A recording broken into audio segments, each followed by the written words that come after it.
மகாநதி அடுத்த வார எபிசோடில் பார்த்தீங்க அப்படின்னா இந்த மாதிரி பசுபதியை வந்து விஜய் இப்போ அடித்தனால விஜய் எப்படியாவது பழி வாங்கணும்னு சொல்லிட்டு பசுபதி வந்து ப்ரெஸ்ஸில் இருந்து ஆளுங்களை கூப்பிட்டு இந்த மாதிரி வந்து காவேரி வந்து கான்ட்ராக்ட் மேரேஜ் தான் பண்ணியிருக்கா, அதனால தான் ஒரு வருஷம் முடிஞ்சோன்னே அவளே விலகிக்கிட்டா, நீங்கள் காவேரி பக்கம் பேசக்கூடாது, வெண்ணிலாவுக்கு தான் நீங்கள் நியாயம் வாங்கி கொடுக்கணும் அப்படின்னு சொல்லிட்டு பசுபதி ப்ரெஸ்ட்டே சொல்லிடுவாங்க.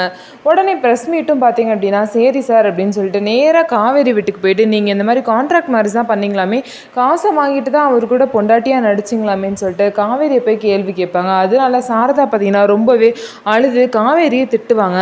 அதுக்கப்புறம் பார்த்தீங்க அப்படின்னா அதுக்கப்புறம் விஜய் காவேரி வந்து பார்க்க வரலாம் அப்படின்னு சொல்லிட்டு வீட்டுக்கு வருவார். அதுக்கப்புறம் காவேரி வீட்டில் இருக்க மாட்டாங்க. விஜயும் வீட்டில் எல்லாம் அசிங்கப்படுத்தி வெளியே அனுப்பிச்சிடுவாங்க. இதுக்கப்புறம் பார்த்தீங்கன்னா வெண்ணிலாக்கு நியாயம் வாங்கி கொடுக்கணும் அப்படின்னு சொல்லிட்டு ப்ரெஸ் மீட்டில் இருந்து எல்லாருமே வந்து கோர்ட்டுக்கு போயிடுவாங்க. கோர்ட்டுக்கு போய் இந்த கேஸை நடத்தலாம்னு சொல்லிட்டு நடத்தும் போது பார்த்தீங்க அப்படின்னா விஜய்கிட்ட வந்து மாற்றி மாற்றி கேள்வி கேட்பாங்க. ஒரு பொண்ணை லவ் பண்ணிவிட்டு நீங்கள் எப்படி ஏமாற்றலாம், அந்த பொண்ணு தான் ஒரு வருஷம் கான்ட்ராக்ட் முடிஞ்சு போயிடுச்சு இல்லை, இந்த பொண்ணு கூட தான் நீங்கள் வாழ வேணும் அப்படிலாம் சொல்லி வாதாடும் போது விஜய் பார்த்தீங்க அப்படின்னா யார் சொன்னா, காவேரி தான் என்றைக்குமே என் பொண்டாட்டி, நான் கட்டின தாலி கூட இன்னும் அவள் கழுத்தில் தான் இருக்குது, அது மட்டும் இல்லாமல் என் பிள்ளையும் வயிற்றில் வளருது அப்படின்னு சொல்லிட்டு விஜய் பார்த்தீங்கன்னா காவேரி ப்ரெக்னெண்ட்டாக இருக்க விஷயத்த எல்லாரும் முன்னாடியும் கோர்ட்டில் போட்டு உடச்சிருவாரு.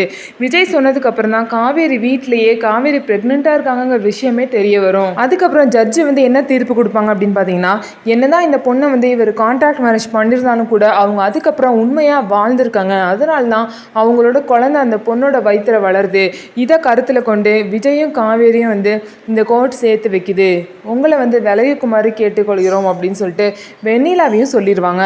இதுக்கப்புறம் காவேரி விஜயை யாருனாலுமே பிரிக்க முடியாத ஒரு நிலைமை வந்துருச்சு. வெண்ணிலாவும் பார்த்தீங்கன்னா அந்த வீட்டிலேருந்து கிளம்புறாங்க. இந்த மாதிரி தான் வரப்போகிற எபிசோடில் நடக்க போகுது. ஸோ நம்ம வீடியோ உங்களுக்கு பிடிச்சிருந்தா நம்ம வீடியோவை லைக் பண்ணிக்கோங்க. அதுக்கப்புறம் மறக்காமல் நம்மளோட சேனலை சப்ஸ்கிரைப் பண்ணிவிட்டு பாருங்கள்.